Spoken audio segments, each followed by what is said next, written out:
আসসালামু আলাইকুম। আপনারা সবাই কেমন আছেন? আশা করি অনেক ভালো আছেন। আজকে আপনাদেরকে আমার জীবনের একটা দুঃসহ দুঃখজনক কাহিনী শোনাবো। অবশ্যই সম্পূর্ণ একটি সত্য ঘটনা। কেউ না দেখে যাবেন না এবং এই গল্প থেকে একটা শিক্ষা আপনারা পাবেন। সেই শিক্ষাটা আপনাদের সারা জীবনে কিন্তু কাজে লাগবে। আমি চাই আমার সাথে যেই কষ্টটা হয়েছে, যে অন্যায়টা হয়েছে সেটা যেন সবার সাথে না হয়। আপনারা আগে থেকেই সাবধান হয়ে যান। তো সালটা 1993। আমি তখন সবেমাত্র ক্লাস 10-এ পড়ি। আমার দাদার আদরের দুলালি। আমার বাবা ছিলেন একজন সরকারি কর্মকর্তা। আমার দাদা ছিলেন সেই এলাকার একজন সান্ধানী, একজন সম্মানিত মানুষ এবং আমাদের পরিবারটা বংশটা ছিল খুব উচ্চ একটা বংশ। আমার দাদার 5টা সন্তান ছিল। তাদের সবার বড় ছিলেন আমার বাবা এবং আমার বাবার সবচেয়ে বড় সন্তান মানে প্রধান সন্তান আমি। তাহলে বুঝতেই পারছেন কেমন আদর এবং ভালোবাসার দুলালি ছিলাম আমি। এবং দেখতে অবশ্য খুব সুন্দর ছিলাম, এটা বলতে আর কোনো দ্বিধা নেই। আমার জন্য এই বয়সেই অনেক প্রস্তাব আসা শুরু করলো। তো আমার মাও আচ্ছা মতো আপ্যায়ন করতে থাকলেন। তো আমার দাদার আবার রিকোয়ারমেন্টস ছিল। আমার দাদা চাচ্ছিলেন যে আমাকে একজন শিক্ষিত, ভদ্র, নম্র এবং একটি সম্ভ্রান্ত পরিবারে কিভাবে বিয়ে দেওয়া যায়। তো মিল মতো হচ্ছিল না। তো একদিন একটা পরিবার আসলো। ছেলে তার বাবা মা তার বোনদেরকে নিয়ে আসলেন। ছেলে দেখতে খুব হ্যান্ডসাম এবং সুন্দর ছিলেন। তিনি অনেক লম্বা চওড়া ছিলেন আর দেখতে খুব ভদ্রই মনে হচ্ছিল।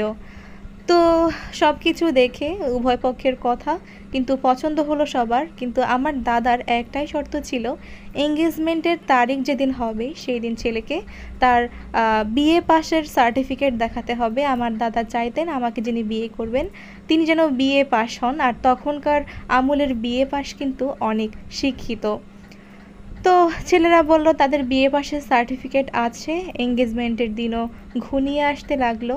ছেলেদের পক্ষের প্রায় 50 জন অতিথি এলেন। আমাদের বাড়িতে অনেক বড় করে রান্না করা হলো সবার জন্য। সবাই পাত পেড়ে খেলেন। খাওয়ার পরে যখন ছেলের কাছে আমার দাদা জিজ্ঞেস করলেন তার বিএ পাসের সার্টিফিকেটটা, তখন তারা দেখাতে পারল না। না দেখাতে পেরে তারা লজ্জায় মাথা নিচু করে রাখলো। তাদের মাথা হেঁট হয়ে গেল। আমার দাদা সবাইকে খাইয়ে মানা করে দিলেন, মানে বিদায় করে দিলেন সোজা কথায়। বিদায় করে দেওয়ার পরে তার ছেলের বাবা, যিনি অনেক ভালো মানুষ ছিলেন, তিনি কান্না করতে করতে চলে গেলেন। এটা আমার মায়ের মনে খুব আঘাত দিল। আমার মা খুব নরম মনের মানুষ ছিলেন। তো যাই হোক, পরের দিন আমার বড় ভাই, মানে আমার থেকে ছোট কিন্তু আমাদের পরিবারের বড় সন্তান, সে হচ্ছে আমার বড় ভাই, তিনি বিদেশ থেকে আসলেন। আসার পরে তিনি ছিলেন খুব সুন্দর, খুব হ্যান্ডসাম, একদম একদম খুব হ্যান্ডসাম, খুব সুন্দর, যার কোনো তুলনা হয় না। তো তিনি বিদেশ থেকে আসার পরে কয়েক গ্রামের মানুষ, আশেপাশের বাড়ির মানুষ সবাই তাকে দেখতে আসলেন। এমত অবস্থায় তাকে উঠানে একটা চেয়ার দিয়ে বসানো হয়েছিল আর মানুষগুলো তাকে ঘিরে রেখেছিল। এমন অবস্থায় 2জন মেয়ে, মানে ছেলের 2জন বোন, তারা এসে আমার ভাইয়ের পা জড়িয়ে কান্না করতে শুরু করলো। বলল, আপনার বোনকে দয়া করে আমার ভাইয়ের জন্য দিন, আমরা তাকে অনেক যত্নে রাখবো। আপনাদের আদরের দুলালির কখনো কষ্ট হতে দেব না, কখনো তাকে কোনো অভাব বুঝতে দেব না, তাকে কোনো দিন কোনো কষ্ট করতে হবে না আমাদের সংসারে। তো তারা যখন আমার ভাইয়াকে রাজি করাতে পারছিলেন না, তারা সারা দিন সেখানে থেকে গেলেন এবং কান্নাকাটি করলেন, না খেয়ে রইলেন। তবুও আমাদের এই উঠোন থেকে তারা গেলেন না। অবশেষে আমার ভাইয়ের মন গলে গেল, সে রাজি হয়ে গেল। সে রাজি হয়ে আমার দাদাকে বললেন, দাদা, এরা তো খুব মানে কাকুতি মিনতি করছে, এরা আমার বোনকে খুব যত্নেই রাখবে না, এনাদের কাছেই আমার বোনকেই বিয়ে দিয়ে দেব। কিন্তু আমার দাদা রাজি না হওয়ায় সেখানে অনেক তর্কাতর্কি হলো। অবশেষে আমার দাদারও মন গলল, তারা রাজি হলো এবং অনেক জমকালো করে, বিরাট করে আয়োজন করে আমার বিয়ে দেয়া হলো। আমার বিয়েতে এত বড় আয়োজন করা হলো, সবাই ভাবলো আমি অনেক সুখী হব।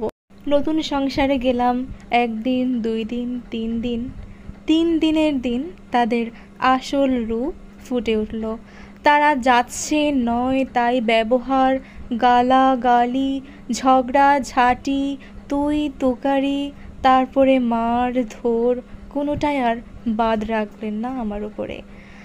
আমি অবাক হয়ে গেলাম, আকাশ থেকে পড়লাম।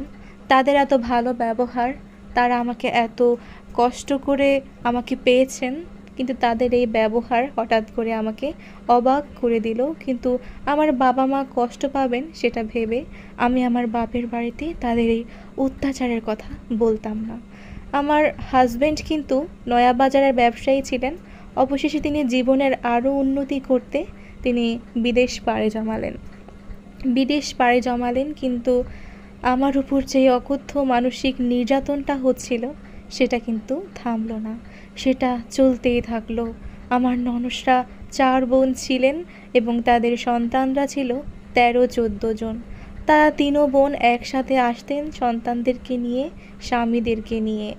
কিন্তু তাদের আসাটা বড় কথা নয়, বড় কথা হলো তাদের এই পুরো সংসার, আমার ছেলে মেয়েদের, আমার ননসদের ছেলে মেয়েদের, আমার শ্বশুর শাশুড়ি, সবার একার খেদমত, সবার একার কাজ, মানে পুরো সংসারের একার সমস্ত কাজ, রান্না বান্না আমাকে একাই করতে হতো, যে কারণে আমার অনেক কষ্ট হয়ে যেত।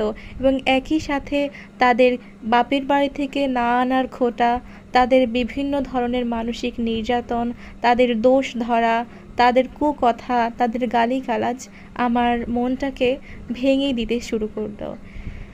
ধীরে ধীরে দিন গেল, মাস গেল, বছর গড়ালো, কয়েক বছর গড়ালো।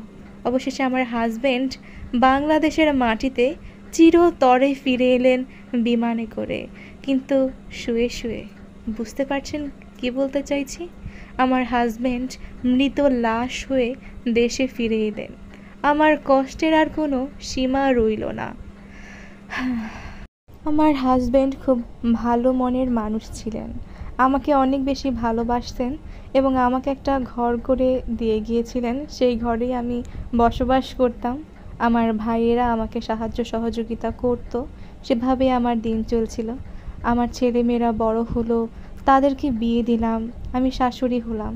আমার শাশুড়ি, শ্বশুর সবাই মারা গেল, কিন্তু আমার ননদরা এখনও আসে, এখনও আমাকে মানসিকভাবে টর্চার করে।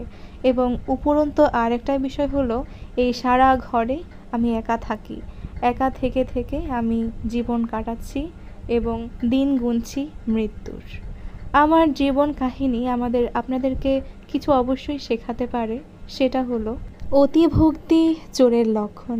কারো অতিভক্তি দেখে কখনো গলে যাবেন না, তাকে পরখ করে দেখবেন, যাচাই করে দেখবেন।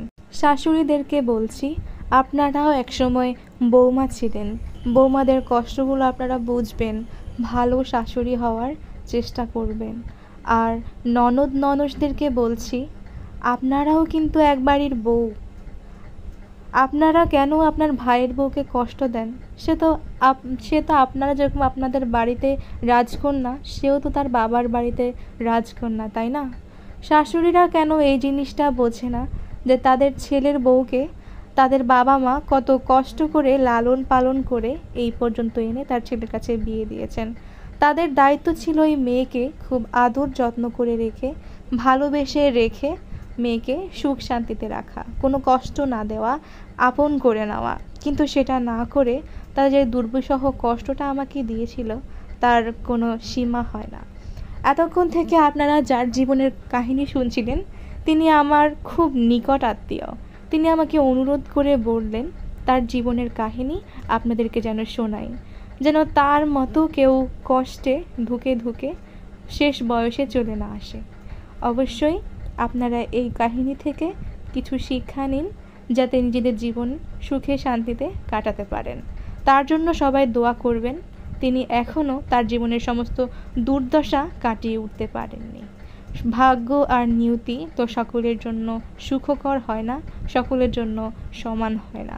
যাই হোক, সবাই ভালো থাকবেন, ভিডিওটি ভালো লাগলে আমার চ্যানেলটি লাইক, কমেন্ট, সাবস্ক্রাইব করে আমার পাশে থাক। আপনারা যদি চান তাহলে আমি এমন আরও অনেক সত্য ঘটনা নিয়ে আপনাদের সামনে হাজির হব, যেন আপনাদের সামনে খুব ভালো একটা শিক্ষণীয় মেসেজ দিতে পারি। সবাই আমাকে সাপোর্ট করবেন, দোয়ায় রাখবেন।